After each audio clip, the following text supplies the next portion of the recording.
persoalan gitu. Kenapa? Nggak ada batik Indonesia.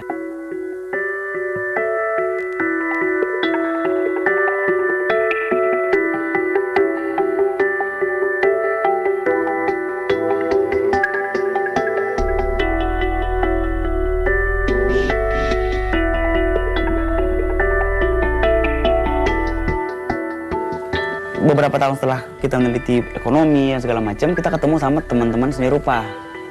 Mereka nunjukin kan, oh ini karya-karya hebat nih, apa dari Eropa kontemporer segala macam.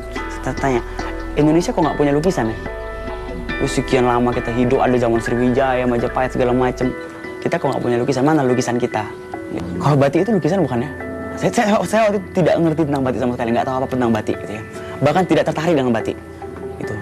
Nah, kata si teman-teman seni rupa ini kan, kayaknya iya nih, benar tuh kayaknya lukisan kita batik karena gini-gini ya, dia cerita lah.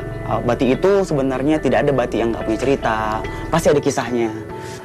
Habis itu saya mau dong cek cobalah neliti batik kan. Waktu itulah kita kebentur sama yang namanya data. Ini mengerikan Mas, 60 tahun lebih Indonesia merdeka, kita nggak pernah punya perpustakaan budaya Indonesia.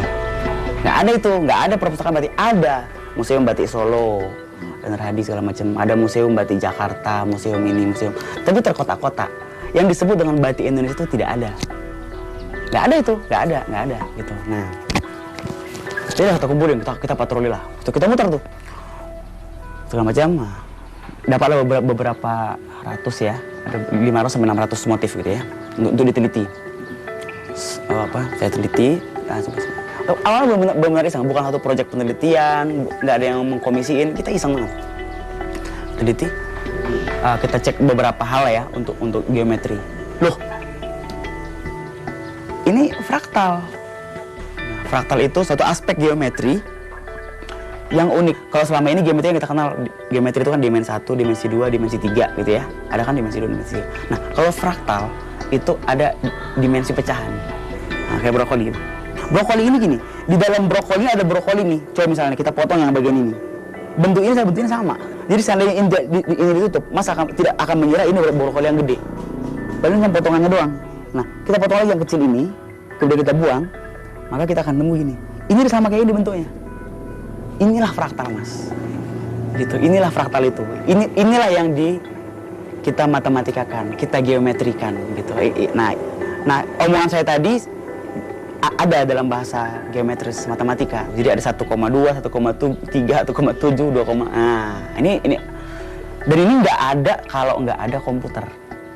Gitu. Bahkan penelitinya pun Bapak Fraktal Dunia itu namanya Benoit Mandelbrot, almarhum, udah meninggal beberapa tahun lalu. Itu adalah orang IBM, peneliti di IBM Labs. Gitu. Nah, terus kaget kita kan, ini kok semua penggambaran motif batik itu kok ngikutin dimensi fraktal itu diikutin sama dia gitu.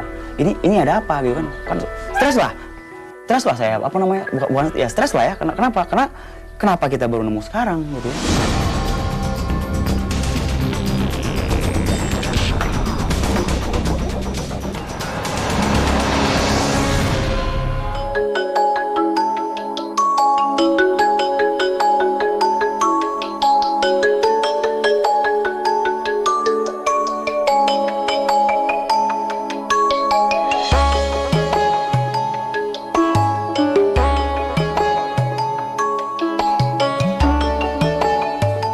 Tapi mana yang disebut batik Indonesia? Tidak ada batik Indonesia.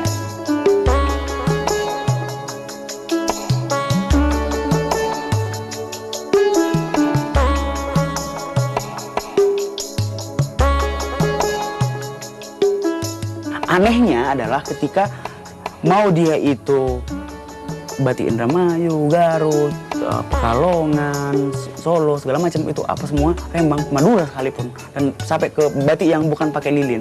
Batik dari Padang itu pakai liek, jadi pakai tanah liat gitu. Itu juga ngikuti pola penggambaran fraktal. Dia tidak mengikuti geometri yang konvensional yang kita kenal sekarang gitu. Jadi pikiran kita udah teracuni dengan geometri sebenarnya, geometri yang bergambar bahwa kalau benda lebih jauh itu harus lebih kecil digambarkan dan segala.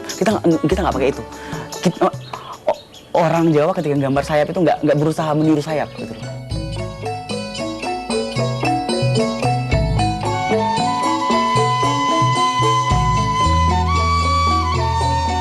Yang pasti ada sayap-sayapan di sini. Nah, kita coba zoom. Karakteristik dasarnya kira-kira seperti inilah bentuknya, bentuk umumnya. Macam-macam dia gambar. Dia nggak ngikutin bahwa ini harus ukurannya sekian senti, enggak. Suka-suka dia. Pokoknya dia mengisi kosong, ada ruang yang kosong aja. Dia gambar gitu. Jadi tidak ada yang bentuk yang pakem sebenarnya. Nah, itu bedanya sama geometri yang klasik. Ada pakemnya. Itu ini nggak ada pakemnya. Nah, di dalam ini kayak tadi kolom tadi ada ini. Nah, dengan transformasi tertentu. Transformasinya itu secara matematis, matriksnya kira-kira seperti ini. Gitu.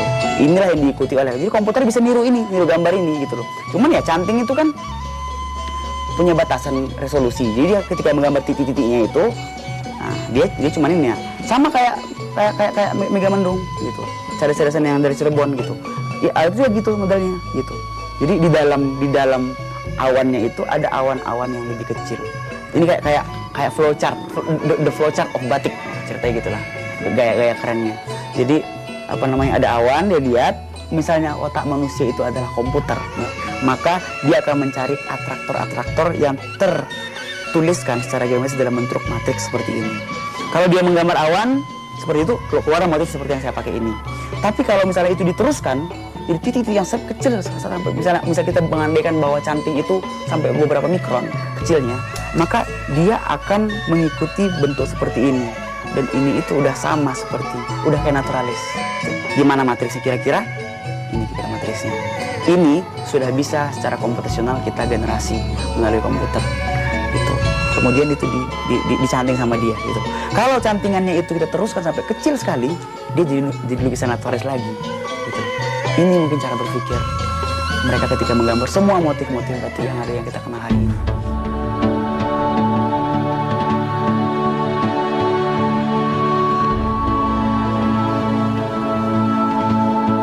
Kita nggak menemukan apa-apa sebenarnya. Kita menemukan yang udah ada.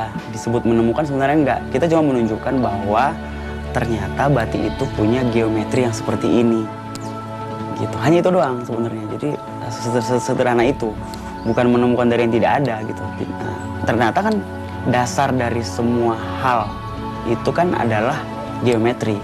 Apapun itu ilmunya itu geometri.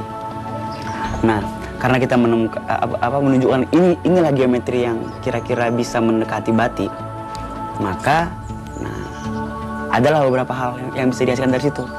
Itu entah itu software, entah itu apalagi computer aided design model, dan segala macam. Jadi bukan menemukan batik sebenarnya. Batik itu kan udah ada di semua orang. Demikian juga sifat-sifat dan karakteristiknya gitu. Kita cuma menunjukkan bahwa ada ini geometrinya nih. Nah, gitu. Inovasi batik logo begitu menghadirkan peluang bisnis yang besar. Bayangkan saja, bukan hanya melestarikan batik nasional, tapi batik logo juga merupakan sumber bisnis identitas korporat sehingga melestarikan budaya bisa disambung dengan sebuah peluang bisnis.